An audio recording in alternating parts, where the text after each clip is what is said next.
Masjid de Quba, la mosquée de Quba. La première mosquée dans l'islam. Première mosquée qui a été construite dans l'islam, c'est Masjid Quba. Ensuite, quand le prophète sallam est venu, il est venu à Quba. Il a prié à Quba. Ensuite, il est parti jusque vers la mosquée du prophète sallam, là, le terrain. Et là, il a construit cette mosquée, Masjid al-Nabawi. Et lorsqu'il a vu que des gens négligeaient la mosquée de Quba, le prophète sallallahu alayhi wa sallam, cette mosquée que Allah azza wa jal a dit dans le Coran, Allah, lorsqu'il a décrit la mosquée de Quba, il a dit quoi? La masjidun ussisa ala taqwa min awwali yawmin ahaqqu an taquma fihi rijalun yuhibbu an yatatahharu wallahu yuhibbu al-mutahhirin. Surat Tawbah, verset 108. Une mosquée qui a été construite dès le premier jour, qui a été construite sur une base forte, une base de quoi? La taqwa, la crainte d'Allah azza wa jal, a plus de droits que tu pries dans cette mosquée-là.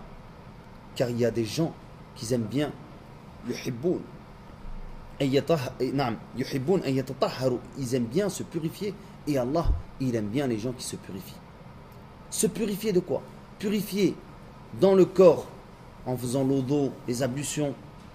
Et il était rapporté que les gens de Quba, quand ils allaient faire leurs besoins, ils utilisaient de l'eau pour se nettoyer. Les pierres et l'eau en même temps. Ils associaient parfois. Donc c'était encore plus fort dans le fait de se nettoyer des sels ou de l'urine. C'était vraiment plus fort. Vraiment, ils avaient bien nettoyé l'endroit pour se présenter devant Allah Azza wa Jal. Toi, tu viens de... Tu as un rendez-vous, tu te parfumes, tu te nettoies, tu fais une douche, tu veux pas que tu aies des mauvaises odeurs, etc. Et tout. Donc là, eux, ils se présentaient à Allah Azza wa Jal. Pourquoi ce verset, il a été révélé aussi? C'est que les hypocrites, à l'époque du prophète Muhammad sallallahu alayhi wa sallam, à Médine, ils ont construit une mosquée, Masjid al-Dhirar. Ils ont dit, ils venaient, ils voulaient faire la concurrence à la mosquée du prophète sallallahu alayhi wa sallam, ou à la mosquée de Quba. Donc, de là, et eux, ils venaient, ils étaient kusala, feignants à la mosquée, aux prières, surtout le Fajr et l'Isha. Et Allah Azza wa Jalla a interdit au prophète sallallahu alayhi wa sallam d'aller prier dans cette mosquée-là, la mosquée des hypocrites. Et il lui a ordonné de la détruire. Et il a rappelé que la mosquée de Quba, elle a été basée sur quoi?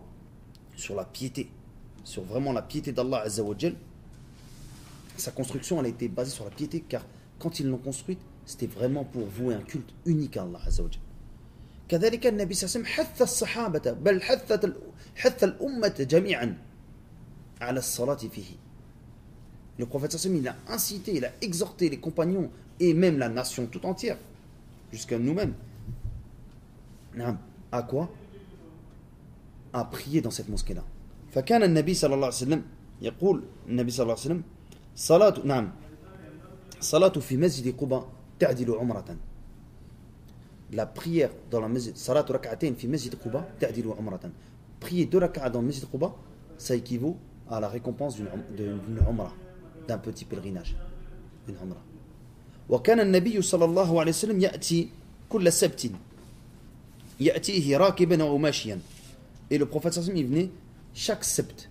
Le sept, certains ont traduit par samedi. Mais en vrai, كل سبت, c'est chaque semaine. As-sahih. Chaque semaine, il venait à Quba.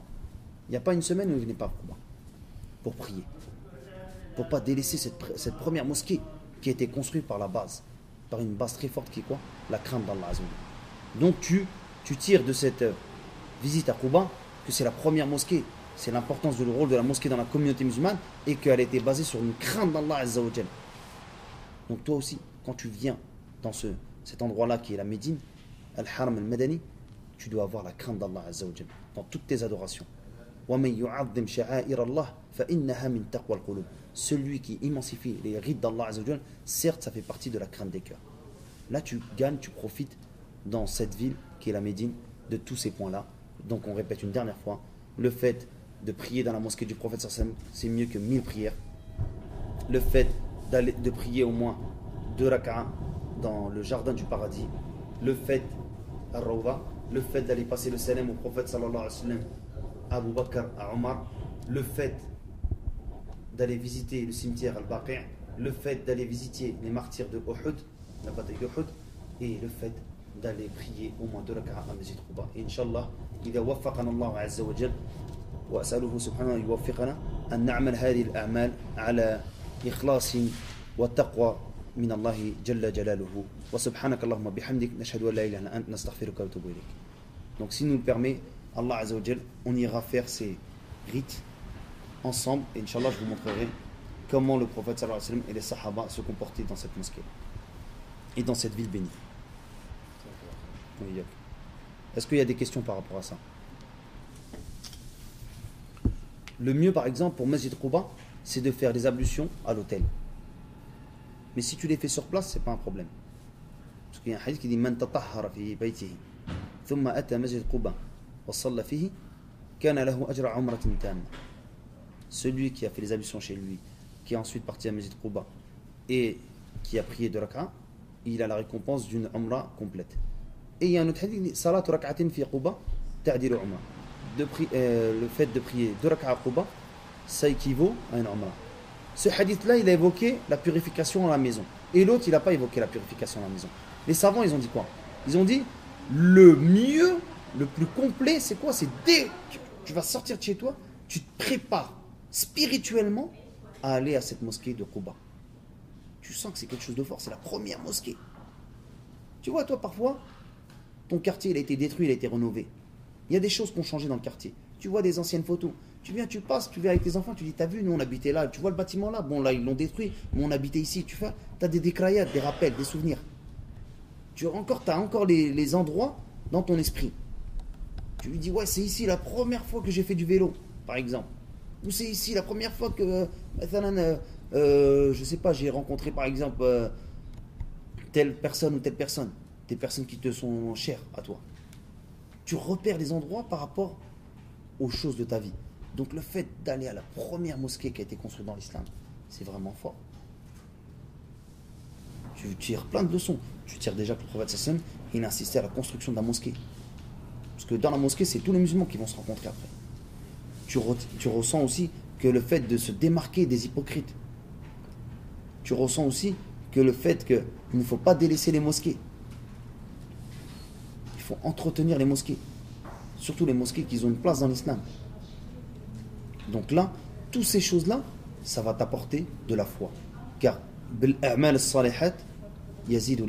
avec les bonnes œuvres, la foi va augmenter. Et t'inquiète, tu vas ressentir, ton cœur, il va vaciller à droite, à gauche. Et il va gonfler de foi. Laisse-le naviguer dans l'océan de Médine. Franchement, l'océan de foi spirituelle de Médine, laisse-le naviguer. Tu vas voir tout seul, tu vas sentir que tu es en train d'augmenter ta foi. Il y a des choses que tu vas ressentir que tu ne ressentais pas quand tu étais en France. Et ça, c'est les secrets de Médine. Mais il faut bien se comporter aussi dans la Médine du prophète sallallahu alayhi wa sallam. D'autres questions, Sofiane? Deux rak'at, on dort deux rak'at, salat al-masjid. Non, tu fais la niya direct. Il n'y a pas une prière qui s'appelle Tahiyat al-Masjid. Il n'y a pas une prière qui s'appelle Tahiyat al-Masjid. Ça n'existe pas. Le fait, c'est quoi? C'est que quand tu rentres dans une mosquée, par adab pour Allah Azza wa Jal, quand tu visites sa maison, une de ses maisons, avant de t'asseoir, tu salues. Tu fais une sorte de salutation à Allah Azza wa Jal, tu fais 2 rak'at. T'imagines, toi, je t'invite chez moi, tu rentres, tu t'assois directement sans me dire bonjour. Je te sors directement de chez moi. Là, par adab, le Nabi sallallahu alayhi wa sallam, il dit quoi? إذا دخل أحدكم المسجد فلا يجلس حتى يصلي ركعتين. Si l'un d'entre vous rentre dans la mosquée, il ne s'assoit pas jusqu'à qu'il accomplisse 2 rak'at. C'est un adab.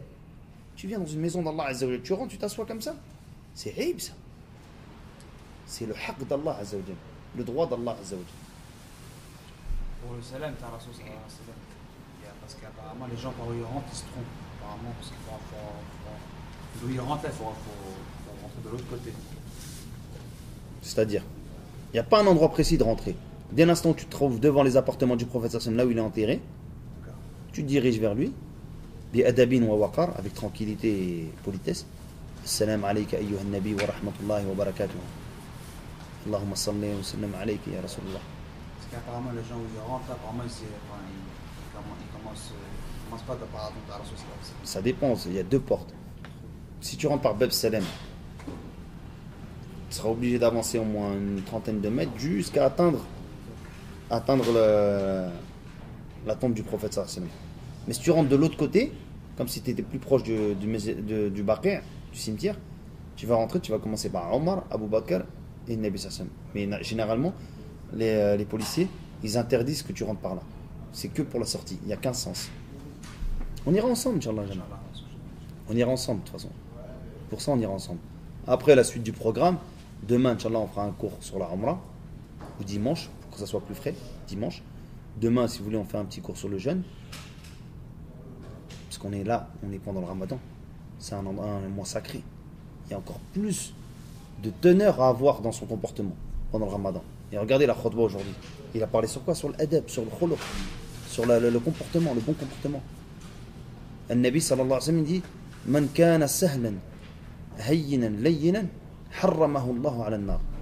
Celui qui est sahlan, facile avec les gens, hayyinan, tranquille, doux, layyinan, calme, douceur avec les gens, Allah il lui a interdit l'enfer.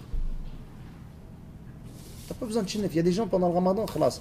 L'autre il n'a pas eu son café, l'autre Allah ma'afina, il n'a pas eu sa cigarette, ou là il n'a pas eu, il chinef avec. Il démarre au quart de tour. Tu le pousses un petit peu, qu'est-ce que tu me pousses? Qu'est-ce que.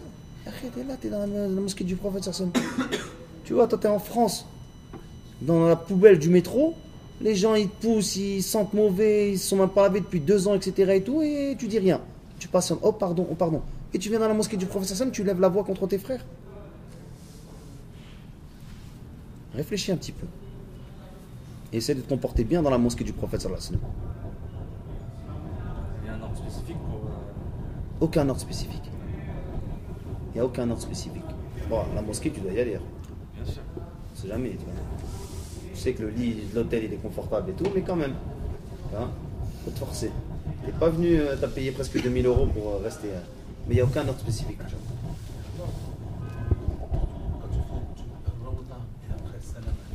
Tu peux faire salam après le Rawda, c'est pas un problème. Tu peux faire dans l'autre sens. T'es gagné à l'envers ou à l'endroit. Dans le désordre et dans l'ordre. Moi hier, je suis allé, j'ai fait le tour à Cannes pour faire Rawda et je me suis retrouvé finalement, les policiers m'ont dirigé. Je suis pas arrivé à Rawda. Ouais. J'ai fait que salam. Voilà, parce que parfois ils dirigent pour pas que je reste dedans parce qu'il y avait de la foule. Pour contrôler les masses de foule, ils dirigent dans un sens. Voilà, après, il faut que tu ressors, tu sors et tu repasses pour aller.